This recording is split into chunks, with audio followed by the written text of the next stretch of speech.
देश में reserve Bank of India ने चलन के रूप में 5, 10, 20, 50, 100, 500 और 1000 रुपयों की नोट जारी किए गए हैं। इनमें से 500 और 1000 का चलन काफी बड़े पैमाने में आर्थिक व्यवहार में उपयोग किया जा रहा है। इन दोनों चलन में जाली नोटों का प्रमाण आजकल बहुत ज्यादा है।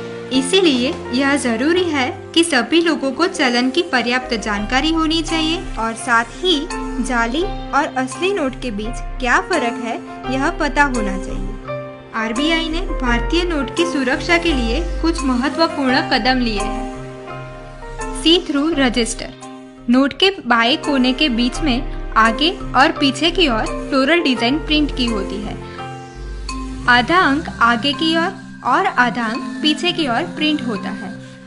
इसकी वजह से नोट को लाइट के सामने रख के देखते हैं तो उसमें 500 अंक में लिखा हुआ देख सकते हैं। Identification mark. नोट में फ्लोरल प्रिंट के नीचे की तरफ एक मार्क है जो एम्बोज होता है। अलग अलग नोट में मार्क का आकार अलग अलग होता है, जिसे छू के पता कर सकते हैं कि 500 की नोट में यह मार्क गोलाकार होता है। Water mark. जब आप नोट को लाइट के सामने रख के देखेंगे तो नोट के इस खाली भाग में गांधी जी की छुपी तस्वीर और 500 अंक में लिखा हुआ देख सकते हैं। Security thread. नोट में जो टूटा हुआ थ्रेड दिख रहा है वो असल में एक पूरी लाइन है, जिसे आप लाइट के सामने रख के देखेंगे तो वो एक पूरी लाइन दिखेगी। उसमें आरबीआई और भारत दोनों लिखा हुआ होता है। Micro letter.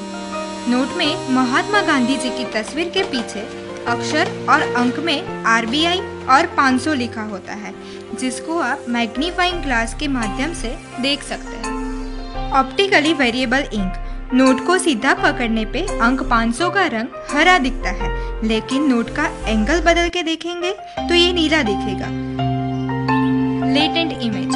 नोट के दाहिने तरफ के हिस्से में गांधी जी की तस्वीर के पास वर्टिकल बैंड में एक छुपी तस्वीर है। नोट को आंखों के स्तर पे रखने से 500 अंक में लिखा हुआ दिखता है। फ्लोरोसेंस। नोट में नंबर पैनल को फ्लोरोसेंस स्याही से प्रिंट किया हुआ होता है। नोट बनाते समय उसमें ऑप्टिकल फाइबर्स डाला जाता है। ऑप्टिकल फाइबर्स को सिर्फ यूवी लाइट में ही देख सकते हैं। इंटालियो प्रिंटिंग। नोट के बीच में लिखा हुआ 500 रुपया और नोट के ऊपर के हिस्से में लिखा हुआ Reserve Bank of India raised ink से लिखा गया है, जिसे आप स्पर्श करके महसूस भी कर सकते हैं। Printing year. नोट के पीछे की तरफ उसका प्रिंटिंग ईयर लिखा होता है, जो नोट के मध्य में नीचे की ओर होता है, जो हम साफ साफ देख सकते हैं। इस जानकारी से आप सही नोट की परख कर सकते हैं और नुकसान से बच सकते हैं। इसीलिए जाली नोटों के प्रचलन को रोकें और लोगों को जागरूक करें।